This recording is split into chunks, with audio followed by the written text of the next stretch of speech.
There's been a tragedy in Marthal, and we're going to solve it by doing one of my favorite side quests in all of Skyrim, Laid to Rest. Let's go chat up the Jarl to see if we can find out more information about this house that recently burned down. Getting the story from the Jarl, we found out that it was Hrothgar's house that burned down with his family still inside. Many folk think he set the fire himself. Lust can make a man do the unthinkable. The villagers think that he did it because he cuffed somebody up immediately after the fire. First thing that we need to do is we need to talk to some witnesses. So let's run over to the abandoned house that recently burned down and see who or what we can talk to. Man, the first person I have to talk to figure out this quest is literally a child ghost. That is dark. Hrothgar's daughter is going to let us in on some info, but first we have to play a game with her. The smoke woke me up. I was hot and I was scared, so I hid. Let's play hide and seek. You find me and I'll tell you. We have to wait for nighttime though. The other one is playing too, and she can't come out until then. She didn't say exactly who, but there's somebody that's going to be joining us for this game. So the first thing that we have to do is we have to wait until nighttime, and then we have to go play a little bit of hide and seek. Well, they actually didn't give us a quest marker, so we will have to look around. And I wish I could say I was better than this, but I did have to look it up. It had been such a long time since I did this quest, but I did have to look it up. But just above where the house is, behind some rocks, there is a shallow grave that you can find where she will be waiting. And there is also our friend that is playing the game with us here, a vampire that is waiting for us.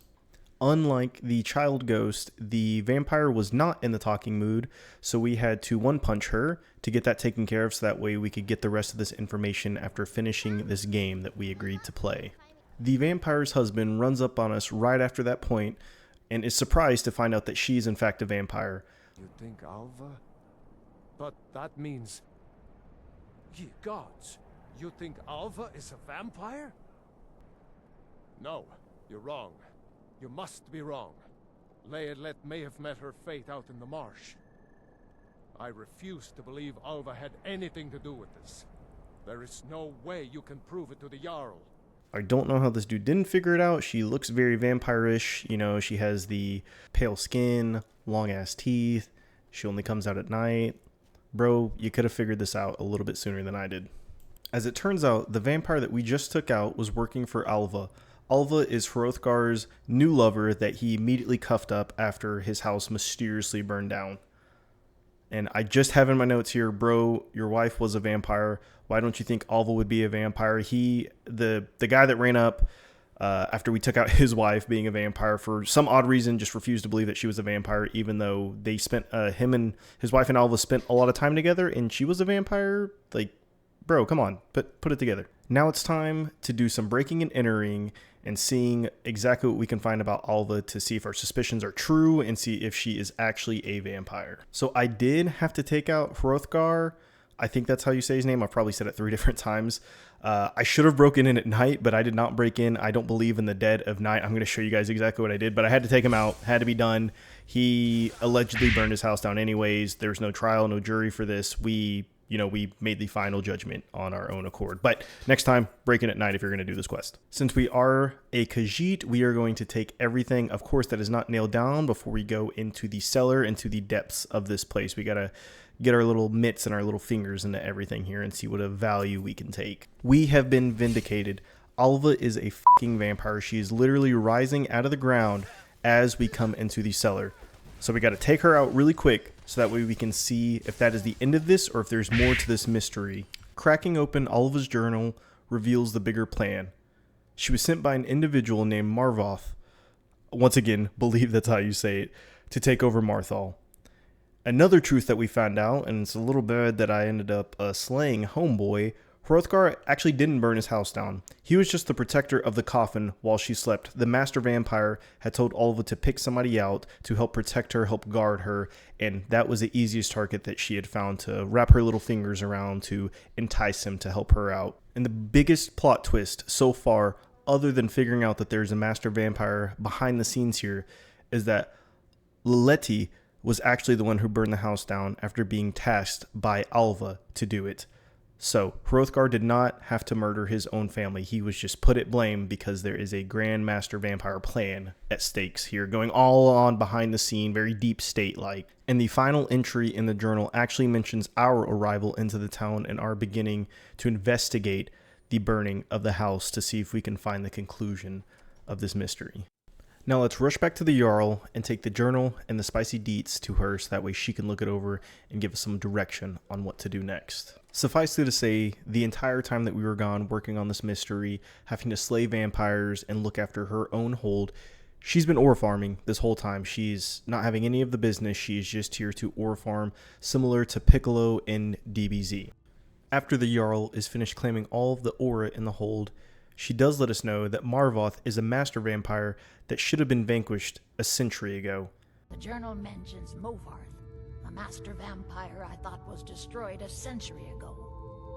I'll gather together some able-bodied warriors to clean out Movarth's lair. They'll be waiting outside for you to lead them. With that being said, she understands the severity of how strong this master vampire is, and she's going to help us get a ragtag team together, and I do mean ragtag team together, to help vanquish this vampire once more. On our way over to the master vampire's lair, a dragon decided to drop in and check in with us and see how we were doing. Fortunately, we do have a ragtag team together, that way we can vanquish this dragon, and they aren't going to help. So, after we slayed the dragon, we continued on to the lair, and we are going to enter inside to see exactly what this master vampire holds in store for us. These chicken villagers, I don't know who the Jarl got to run this quest with us, but everyone except for one chickened out, and it was the dude whose wife that we killed. So major props to him. He could work through the trauma and he can get this done. But the Jarl, I will have serious words for whenever we finish this quest. Everybody she got for us chickened out. And now you all get to see the peak of power in Skyrim, which is a fist-only build using the disarm shout to make people enter into a game of fisticuffs with me. Unfortunately, the lone soul that joined us in here isn't built for this. He constantly keeps getting downed.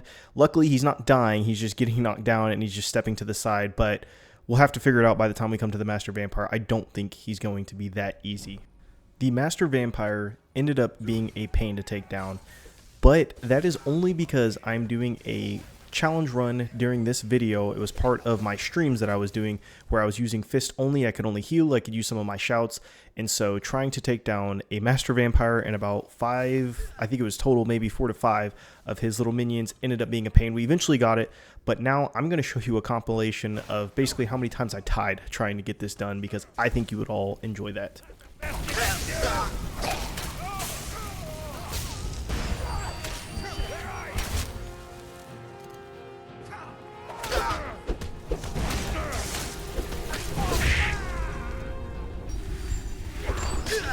Finally, with that Master Vampire slain, all of his minions gone, we can open this chest and get the great rewards that were... Now step in really close here. I know a lot of people hate the beacon and they don't like doing this mission. I actually love this mission. I love getting the Dawnbreaker, so that might be another video that we're going to have to do. The vampires are slain. The loot has been looted. Now it's time to head back to the Jarl and report that the mission has been completed and let her know that none of her chicken villagers actually helped us with this mission. Except for one, the goat, the one goat. We returned to the Jarl, completed the quest, and let her know that the centuries-old vampire has been laid to rest again. I really enjoy this quest just because it's a deep dive into a mysterious house fire that actually turns into saving the entire hold from a master vampire. Hopefully you enjoyed this video and you can see why this quest is my favorite in Skyrim. Let me know down below what your favorite quest in Skyrim is, or any of the Elder Scrolls games. If you've enjoyed this, I really think you'd enjoy my live streams where I'm doing challenge runs of Skyrim Monday, Wednesday, and Friday, so be sure to stop by. Enjoy the rest of your day, and thank you again for watching.